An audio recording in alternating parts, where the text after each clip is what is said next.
This is Heavy Conversation with Bruce and Jody, a podcast where we talk about being a big guy in today's world. I'm Bruce. And I'm Jody. Here we go. Here we go. All right, here we go. All right, here we go. Dating.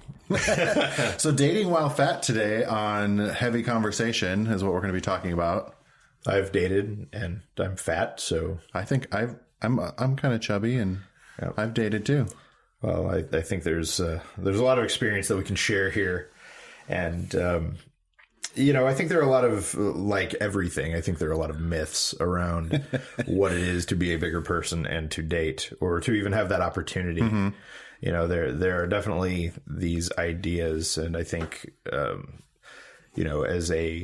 they start when you're younger. When you're younger and you start to hear that people aren't going to like you because of your body size or because of your shape, and that makes a difference when it comes to actually being able to find someone. And you're really kind of told you're not going to be able to meet someone.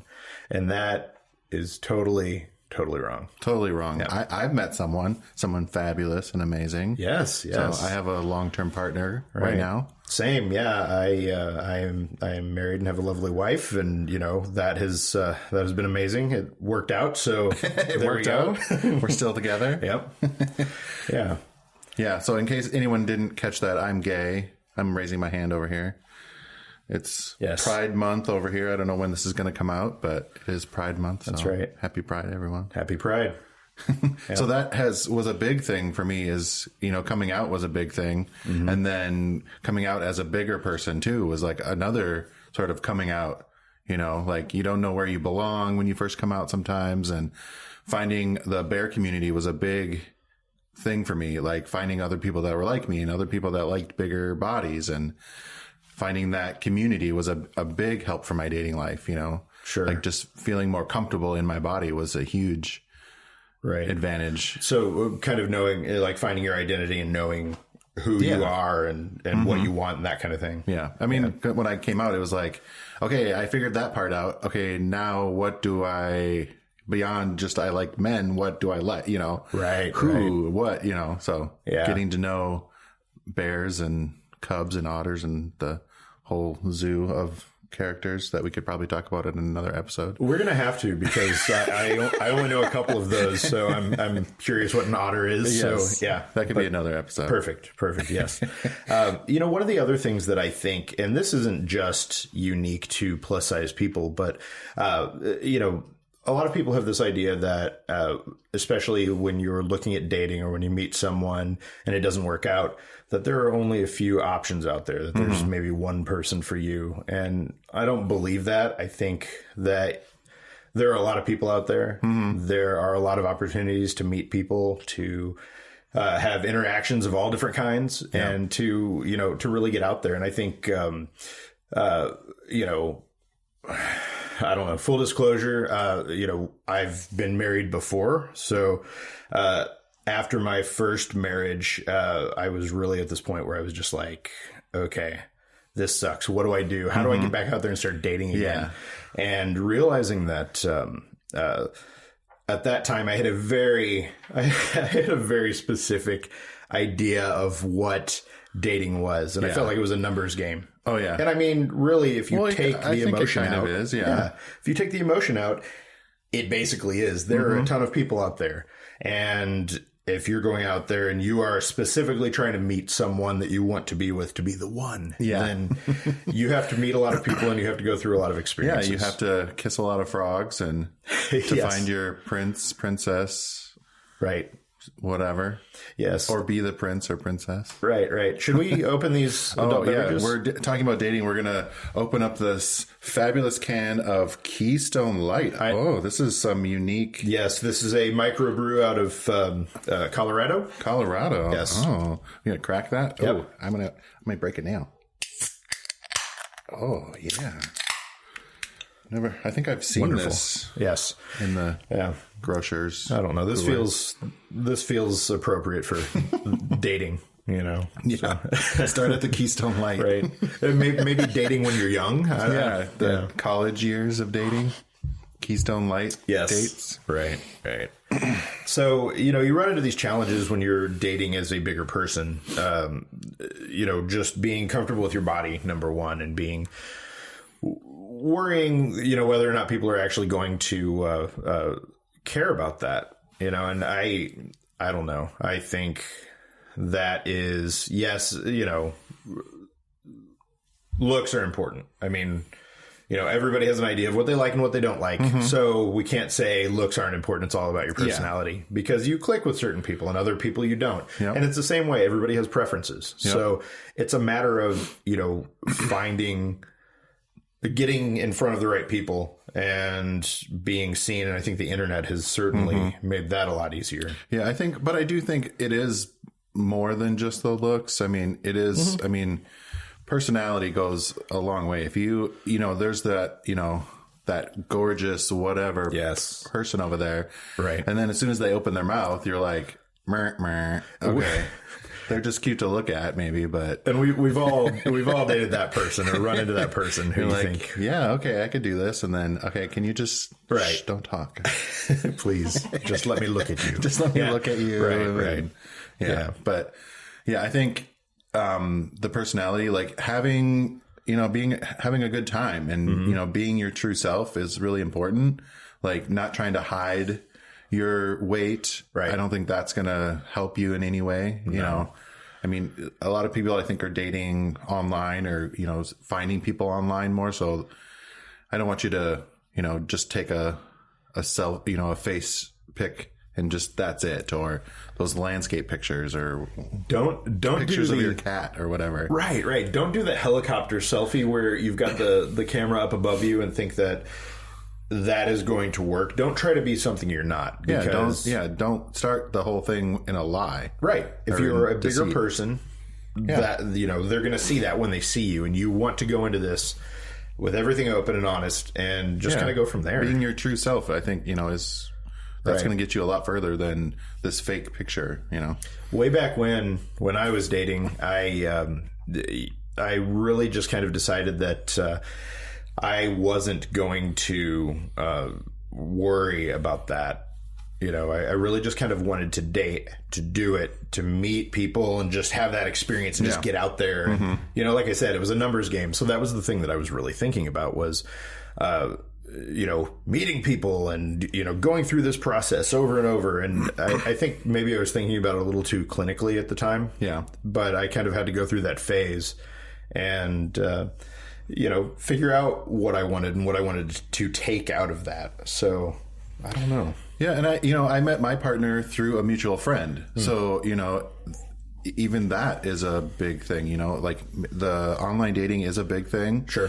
But having a good circle of friends that, you're honest with and have commonalities with, I think are important. So then they like, oh, I know this person. They're a great person. You should meet them. Right. That's, I think going out there and, doing, even if it is going on those dates, if they don't work out as like the person you're going to be in a relationship with, they could still be a friend and they can still be, good with going and hanging out and doing things that you enjoy together, even if they're not your partner or whatever, Absolutely. I think those are important connections to be making too.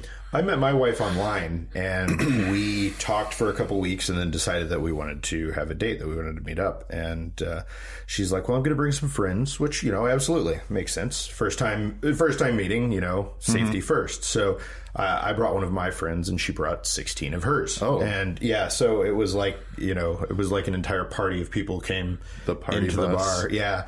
And she brought down a gaggle of everybody. Oh. And I mean, it really is important to kind of take it from your online, we're talking over the internet or over our phones to actually meeting in person and seeing if you click and having that connection. And I mean, luckily we did. So, the online part of it, and I think this could be another episode in itself, but I think being online, I look at the internet as a means to an end to get you to do things in real life. Yeah, get you out there. Right. Yeah, don't hide behind the profiles and only do online conversations or, get out and actually do stuff with other people. Sure. I mean, sometimes the point. easier said than done, but it's important.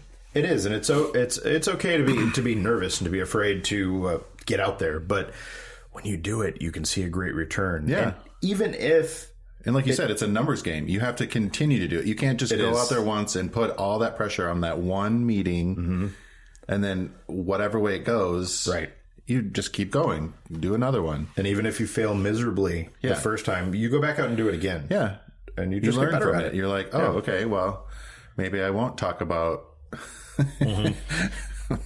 Right. That I live with my mom and nobody wants to hear about my earwax collection. I don't understand. Whatever. Yeah, right. So somebody will. Somebody will want to hear all about that. Yeah, there's some poor soul that's into that. I'm sure there's a name for that, but yeah, I don't know. There's a fetish name for everything. Anything that you're into, somebody's into it. So right, you just got to find them. Right. We were talking about taking pictures and stuff, and there was a great article on your website, Chubster, about how to take a selfie. I thought was awesome, by the way.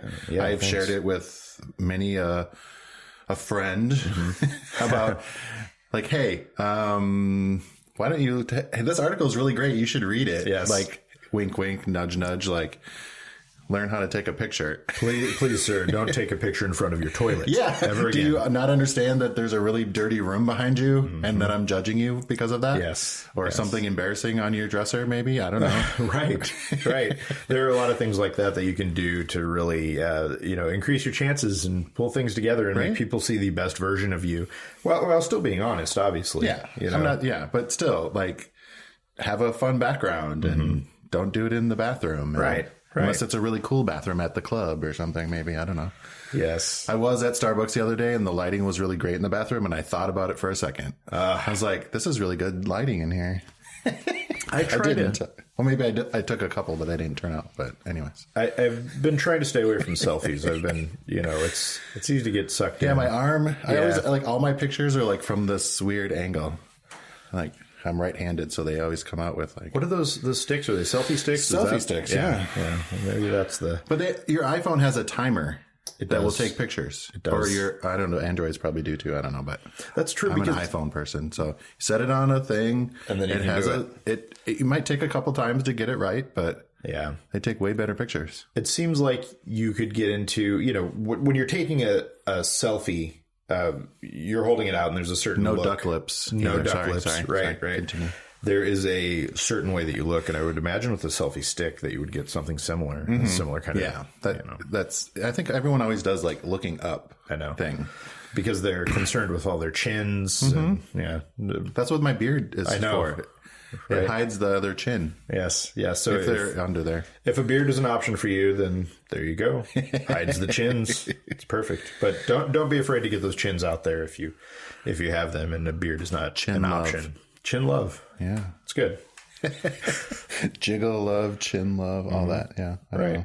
Yeah. I think so much of dating, so much of meeting new people is just accepting yourself, and that isn't always easy, but accepting yourself, knowing yourself, and being willing to get out there and take the time to find someone who's right for you, who sees those things in you and loves those things about you. And sometimes that takes multiple attempts. Of course. And doing things that you love doing so you have something to talk about on a date is also really important, because it's nothing worse. So, you're trying to have a conversation and you're like just pulling teeth and you just have one word answers coming back at you. Ooh, yes. Like, yes, no, purple, whatever, like, come on, be conversational. Have a conversation. Like, oh, I love purple and this is why. And I have all this kind of purple clothes or whatever. I don't know. Here's a really good tip. If you aren't very comfortable talking about yourself, ask the person you're on the date with. Ask them questions. Yes. People love to talk about themselves, usually. So you can ask questions and people will tell you their stories. Yeah. And you will end up hopefully finding some kind of common ground. If you don't, then you know that date number one is going to be the only date. Yeah, and that's all right. It is. It's practice. Right. So you can do better on the second date or the third, whatever number you got to go on. Right. Absolutely. Yeah. You got to, like I said, you got to kiss a lot of frogs, unfortunately. You do. And that's just the fact. I mean, whatever that means to you, you're not going to find a match right away. I highly doubt it. I mean, even if it's like love at first sight, if you believe in that kind of stuff, you still need to hopefully get to know that person. And True. yeah. Love at first sight doesn't happen most of the time. I'm a cynic. I don't know if You don't get the halo around your wife when you first saw her. I feel like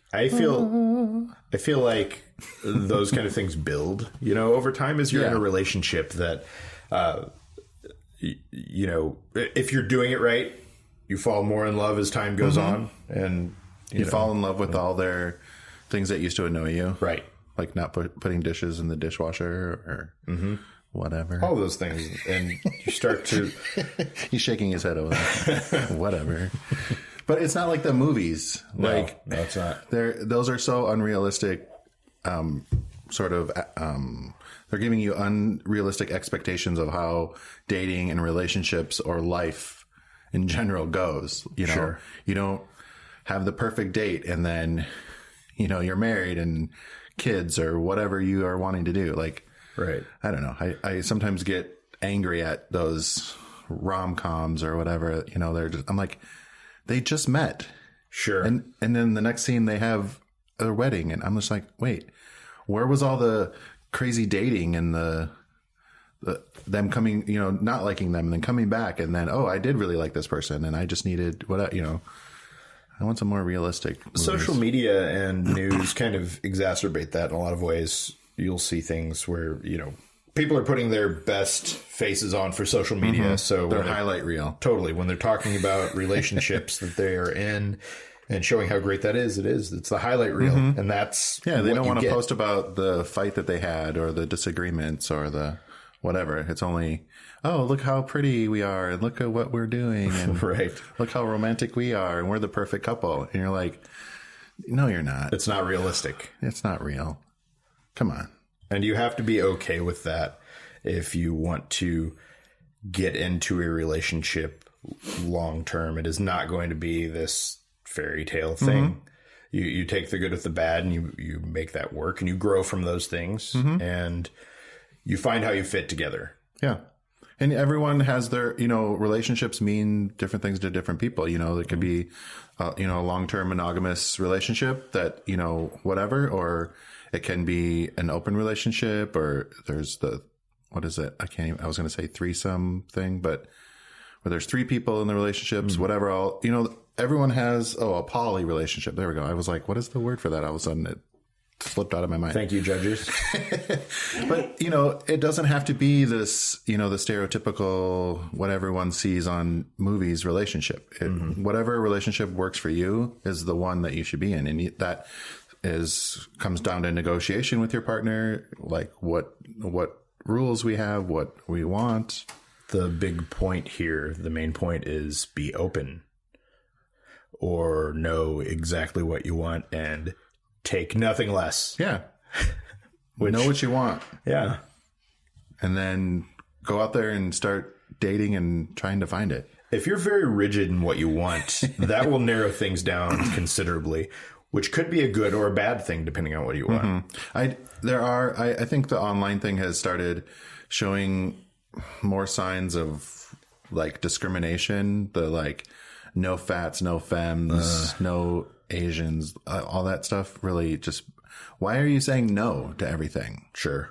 You're like putting these stereotypes on a whole group of people and you don't even know the truth behind it maybe sometimes. It's just like anything else. You want to try different things, have different experiences, meet different people that you may not have considered dating before. If you do that, you will have a much better understanding of what you like, what you don't, and where you want to be in the grand scheme of things. I agree. So I say yes to fats. Yes. Yes to fats. Yes to femmes. Say yes more. Right. Say yes more. Whatever that Jim Carrey movie was. Yes, man. Yes, man. Yeah. It'll change your world, I think. Saying yes to dates with people that maybe you weren't expecting. I don't know where we're at in this episode, but I feel like it's been pretty good. We've solved dating. I think we've given you some great resources or some tips on getting out there and finding your perfect date. Right. All right. Thanks, guys. Bye-bye. Thanks for listening to Heavy Conversation. Be sure to like and subscribe on iTunes or wherever you get your podcasts.